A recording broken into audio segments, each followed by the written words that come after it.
कोशिश होगी। देखो, राजनीतिक पार्टियों पे असर पड़े ना पड़े वो तो बात की बात ये इम्पोर्टेंट है कि पूरे एमबीसी समाज, पूरा एमबीसी समाज इकट्ठा है। आज 48 डिग्री टेम्परेचर है, टिन शेड के नीचे हम खड़े हैं ना, सबके साथ अनुशासन से खड़े हैं, बात कर रहे हैं, बात का समर्थन दे रहे हैं। आपने ऑब्जर्वेशन हमारे देखी, भाषण नहीं करते तो बात करते, और मेरे ख्याल से मेरी बात सबको समझ में आ रही है। They're getting a lot of love and affection. I'm sure it's going to make a huge difference in the political map of our country. I look forward to the new change atmosphere and the scenario.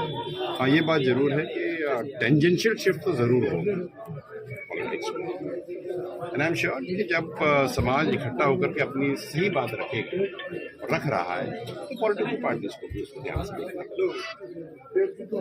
ये थे विजय जी बैंसला, जिन्होंने साफ कर दिया है कि हमें राजनीतियों से कोई दबाव नहीं है। हम जो एमबीसी हमारा समाज है वो एक होके और राजस्थान में कहीं ना कहीं एक ऐसा मोड़ लेके आएंगे कि जितनी भी राजनीतिक पार्टियां हैं एक बार एमबीसी समाज को सर्च जरूर करेंगी। विधिवत शुरुआत हेतु श्री कर्नल साहब और हमारे निवासी समाज के आराध्य देव जयतेश्वर भगवान एवं गुर्जर समाज एवं समस्त हिंदू समाज के आराध्य देव श्री देवनारायण भगवान की तस्वीरों पर एवं कार्यक्रम को शुरू करने के लिए अगरबत्ती कर कार्यक्रम की विधिवत शुरुआत करवाएं। हमारे बीच में लोहार समाज से श्री से पधारे हैं। अतिथि गणों से निवेदन रहेगा और परम पूजनीय श्री पांसाराम जी महाराज, श्री देवाराम जी महाराज एवं हमारे का मेरे को कोई आंसर करके बताए। और गुजर हो गया, गुजर गाडरी हो गया। पॉइंट, रेलेवेंट पॉइंट इज, अब आप देखिए कि गडरिया समाज करीब 60 लाख है यहाँ पे। मुझे 60 लाख बताया, मैं मान लो 50 लाख है। 75 साल से लेकर के अब तक उनका एक भी विधानसभा का रिप्रेजेंटेटिव नहीं है, एक एमएलए नहीं बना, ना लोकसभा में रिप्रेजेंटेशन मिला, ना कोई पार्षद बना इनका। जिसकी 50 लाख जनसंख्या, उसका एक पार्षद नहीं बना। पहली बार जिंदगी में भरतपुर में 75 साल में मनोनीत पार्षद बना है। ये डेमोक्रेटिक सेटअप की it is the biggest blunder, विफलता है कि जो आदमी जिससे पूरा राजस्थान बना है उसको तो आप विधानसभा में भेज ही नहीं रहे हो, और जिससे भाई मान लो उनके 2 रिप्रेजेंटेटिव आ गए ना, बहुत अच्छी बात है। तो जो लोग पीछे रह गए उनका रिप्रेजेंटेशन क्या विधानसभा में नहीं आ सकता? आपने क्या एम्बार्गो लगा दिया गडरियों पे, एम्बार्गो लगा दिया लोहारों पे, आपने बंजारों पे एम्बार्गो लगा दिया। आपने इस बार की विधानसभा इलेक्शन में देवासी समाज का एक भी रिप्रेजेंटेटिव आपकी विधानसभा में नहीं है। 5 साल किसी ने उनकी ढंग से आवाज नहीं उठाई। अच्छा सर, अगर उन्होंने कभी मालधारी समाज का नाम सुना है?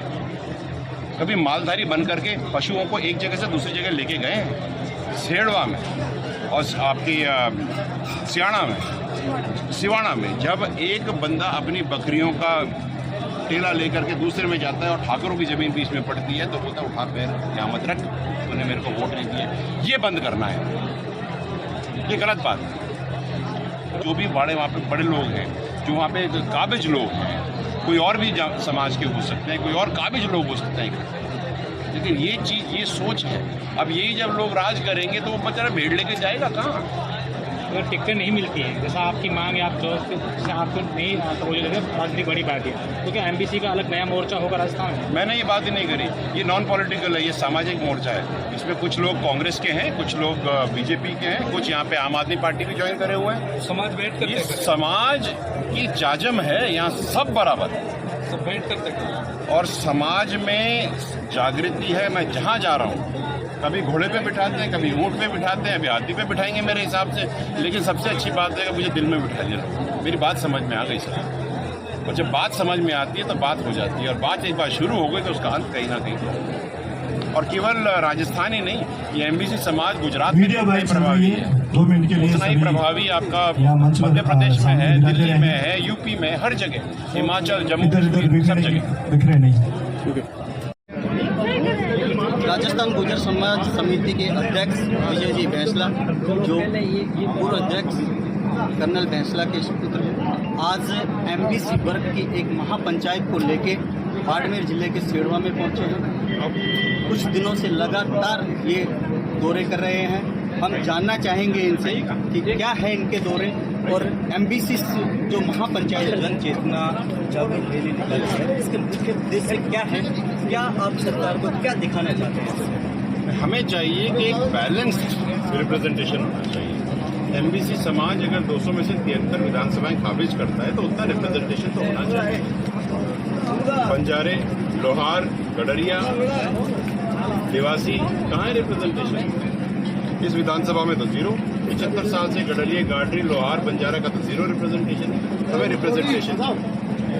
सर, दूसरा सवाल ये है, क्या सरकारें एमबीसी सरकार जो आपकी मांगे हैं अगर उसके ऊपर खरी नहीं उतरती है तो क्या एमबीसी जो महापंचायत महासभा है उसका क्या रुख रहेगा आने वाले विधानसभा चुनाव?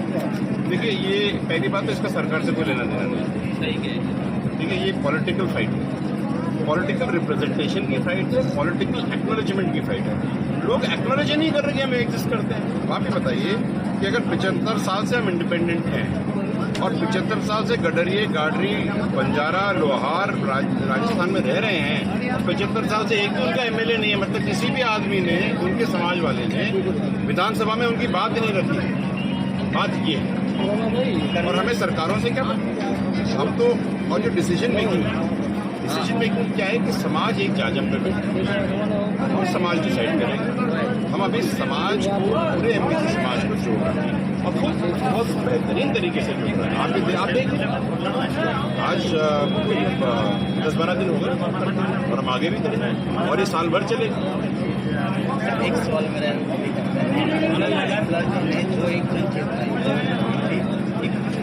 जो महापंचायत एमबीसी सरकार को 5% आरक्षण के लिए अहम भूमिका निभाई, क्या विजय जी फैसला भी उचित होता है? बिल्कुल, कोई बात है नहीं इसमें। मैंने आज से 6 साल पहले करण साहब को अपनी नौकरी छोड़ करके ज्वाइन किया था। मैंने उनको यही कहा था, मेरा रिक्वेस्ट उनसे यही था कि भाई मैं ज्वाइन करूँगा, लेकिन एक कंडीशन ये थी कि आपने सामाजिक चेतना इतनी आ गई है हमारे समाज में करण साहब की बदौलत कि हम जमीन से बहुत ऊपर आ गए, काफी ऊपर आ गए, लेकिन पॉलिटिकली तो हम जीरो ग्राउंड पे हैं। मैंने, और आप इंटरेस्टिंगली ये देखिएगा कि राजस्थान की रणनीति एक, और खास करके एमबीसी समाज और एमबीसी समाज से जुड़ी हुई दो ही तरह के प्राणी कर रहे हैं, एक तो राजनीतिक प्राणी और एक सामाजिक। और कह रखा है ये पॉलिटिकल पंडित्स ने कह रखा है, पता नहीं क्यों कहा है कि सामाजिक आदमी राजनीति की बात नहीं करेगा, राजनीतिक आदमी जो है वो समाज की बात नहीं करेगा। अब ये परिपाटी खत्म, अब सोशियो पॉलिटिकल मूवमेंट होगी समाज और सामाजिक व्यक्ति ही राजनीति में आएगा, क्योंकि राजस्थान कास्ट बेस्ड पॉलिटिक्स में काम करता है। और जो भी व्यक्ति आज की तारीख में एमबीसी समाज से जीत करके विधानसभा में बैठा है पिछले 75 साल से, वो एमबीसी बाउल क्षेत्र से ही लड़ा है। कहीं पर भी गंगानगर से नहीं लड़ा, कहीं पर भी त्रिपोलिया बाजार से नहीं लड़ा। मैं नाम लूंगा तो 8 के नाम लेने पड़ जाएंगे, आप गणित कर लो, 8 ही बचे। रायका, जैसे मोटाराम जी देवासी हो गए या आपके रतन देवासी हो गए, वो देवासी रायका बाहुल से लड़ते हैं, वो कभी भी जाकर के भरतपुर से नहीं लड़ते, और भरतपुर वाले जाट कभी भी यहाँ से नहीं लड़ते। तो जब पूरी की पूरी राजनीति ही आपकी कास्ट बेस्ड है, तब वो कास्ट रिप्रेजेंटेशन चाहिए सर। तो इससे आपको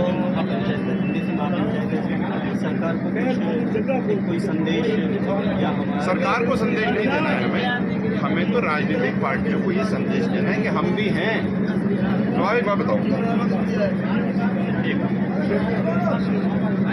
ये देखिए कि कहते हैं कि देवासी के सामने देवासी नहीं लड़ेगा। सपोज एक पार्टी ने, सपोज कांग्रेस ने टिकट दिया तो बीजेपी फॉर एग्जाम्पल देवासी को टिकट नहीं देगी, और गुर्जर हो गया तो गुर्जर के सामने टिकट नहीं देगी। करेक्ट, ऐसे ही है ना। तो अग्रवाल बंसल के सामने कैसे टिकट ले लेंगे? क्या वहां पे ये समीकरण अलग हो जाता है और सामाजिक तौर पे समीकरण अलग हो जाता है? ये गलत बात। मेरा रिक्वेस्ट ये है सरकारों से, पॉलिटिकल पार्टीज से,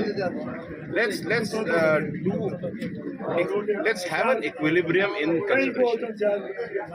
If you don't have an equilibrium in consideration, if you do not give the relevant representations, then we are back in the old days. What is that which we have got in the last 75 years? Absolutely nothing. If you don't have a guy from the community in the Vidhan Sabha, in the Lok Sabha, What are we talking about? There has to be representation. मुझे एक बात बताओ, क्या एक लोहार राजस्थान का chief minister नहीं बन सकता? क्या एक बंजारा नहीं बन सकता? क्यों नहीं बन सकता? अगर आप चलती हुई गाड़ी से लोहारों के और बंजारों के बगल में देख करके सेल्फी की फोटोज और फोटोज खींच के बदल व्हाट अ ब्यूटीफुल साइट कर सकते हो, तो आप उनको विधानसभा में भी बिठा सकते हो और उनको चीफ मिनिस्टर भी बना सकते हो। ये हमको पिक्चर पोस्ट कार्ड नहीं है, हम जीते जागते इंसान हैं, हमारी भी धमनियों में खून बहता है भाई, और हमको भी हमारा रिप्रेजेंटेशन चाहिए। तो क्या कहीं ना कहीं सर एक लास्ट सचिन पायलट जी भी एमबीसी से ही हैं, क्या वो एमबीसी महापंचायत का नेतृत्व करेंगे? नेतृत्व वही करेगा जिसको एमबीसी समाज कहेगा। बात व्यक्ति विशेष की नहीं है, बात यह है कि एमबीसी समाज जो है वो डायरेक्शन क्या देता है। और मैंने कहा ना कि समाज में जो पॉलिटिकल स्ट्रक्चर है एमबीसी समाज में, वो समाज के लिए खड़ा नहीं होता है। जब तक आप समाज के लिए खड़े नहीं होगे, समाज की बात नहीं करोगे, उसके बारे में कहोगे नहीं, तो समाज आपको क्यों पूछेगा? और ये इकलौते एक आदमी की बात नहीं हो रही, हर एक समाज की बात है। देवासी समाज हो गया, आपके गुजर समाज हो गया, आपका गडरिया समाज हो गया। भाई आप गुजरों की बात इसलिए कर रहे थे क्योंकि उनका थोड़ा पॉलिटिकल रिप्रेजेंटेशन दिख रहा है, तो इसलिए सचिन की बात आ गई। सचिन मेरा भाई है, मेरे बगल में खड़ा हो जाए, मैं तो कब बोलूँगा आते ही नहीं। Because the problem is not that. The problem is the diversity and the dichotomy which you have got into the system. कि सामाजिक आदमी समाज की बात करेगा, पॉलिटिक्स में नहीं जाएगा, पॉलिटिकल आदमी समाज की बात नहीं करेगा। जब तक ये चलता रहेगा तब तक लोगों को पॉलिटिशियंस को समाज के साथ में खड़े होने में बड़ी दिक्कत होगी। पहले आपको 2 कदम आगे चल करके समाज के साथ खड़ा होना सीखना पड़ेगा, और जब आप सीखोगे तब आप समाज आपको दोनों हाथों से एनरोल करेगा। और ये अमुक व्यक्ति के लिए ये एमबीसी समाज के काम करने का बेस अंडरस्टैंडिंग है। इट इज एमबीसी समाज पॉलिटिकल काम नहीं, पॉलिटिकल सोच नहीं रखता उस तरह जिस तरह आप सोच रहे हो। एमबीसी समाज का ध्येय प्यार और सम्मान पर है। अगर आप और जितने भी पॉलिटिशियंस हैं, अगर आप एमबीसी समाज को पॉलिटिकल पार्टीज प्यार और सम्मान देंगे तो वो 2 गुना। चैलेंज ये है कि कौन दे रहा है। कर्नल साहब ने इस एमबीसी वर्ग के लिए जो उनके सपने थे, क्योंकि उन्होंने ये कोई आरक्षण ही एक उनका अंतिम लक्ष्य नहीं था, उन्होंने अपने सपने देखे थे कि मेरा ये जो पिछड़ा वर्ग है, विशेष पिछड़ा वर्ग है, इसका राजनीतिक, शैक्षिक और सामाजिक उत्थान कैसे हो। इसके लिए हम सबको आदरणीय भाई साहब विजय जी वैसला साहब जो हमारे बीच में आए और उन्होंने अपने घर के मुखिया के समान कठोर बातें भी की हमारी भलाई के लिए, उन बातों को ग्रहण करते हुए आज से ही इस पर अमल किस प्रकार किया जाए, इससे एक संदेश लेकर ये बात अपने मन में रखनी है। किस प्रकार एमबीसी वर्ग राजस्थान में एमएलए की बात मत करो, हम तो चाहते हैं कि अगला मुख्यमंत्री भी एमबीसी से बने। और इस बात पर अगर फैसला साहब और एमबीसी और प्रदेश की जो कार्यकारिणी है वो तय करेगी, और जो भी बात अलवर और दिल्ली एनएफसी क्षेत्रों से होगी वो इस पाकिस्तान बॉर्डर से देखने को मिलेगा। ये एमबीसी वर्ग आपको विश्वास दिलाता है। और जितने भी समाज बंधु और एमबीसी वर्ग के सदस्य यहाँ आए हैं, उन्होंने बड़े परिश्रम से पहुंचे हैं। फैसला साहब यहाँ से 20 किलोमीटर तक अपने समाज बंधु नहीं है, क्योंकि हमारा क्षेत्र गुजरात और जयपुर की सीमाओं से छपे हुए क्षेत्र में हमारे देवासी समाज के बंधु बहुत आए थे, परंतु कार्यक्रम यहाँ रखा गया और वो तय हो गया। अगर कार्यक्रम वहाँ होता तो इसकी 5 गुनी संख्या बताएंगे, और आने वाले समय में कोई भी काम हुआ और इनके युवाओं की राय लेकर आप एक संदेश भेजी भिजवा देना, हम एक बहुत बड़ी बैठक रखेंगे। और जरूर पटरिया तो हमारे यहाँ है नहीं, परंतु इनके जो बाबू बैठे हुए हैं सरकारी और सरकार के कार्यकर्ता बैठे हुए हैं, हम इस प्रकार प्रदर्शन करेंगे कि उनकी लीडर। और रही बात आप हमारी जरूरत पड़ी और जहाँ पे भी हमें भी जरूरत पड़ी तो आप हमारा सहयोग करें। इसी आशाओं के साथ अपनी वाणी को विराम देता हूँ। आपने अपना समय निकाला, इसके लिए सबका बहुत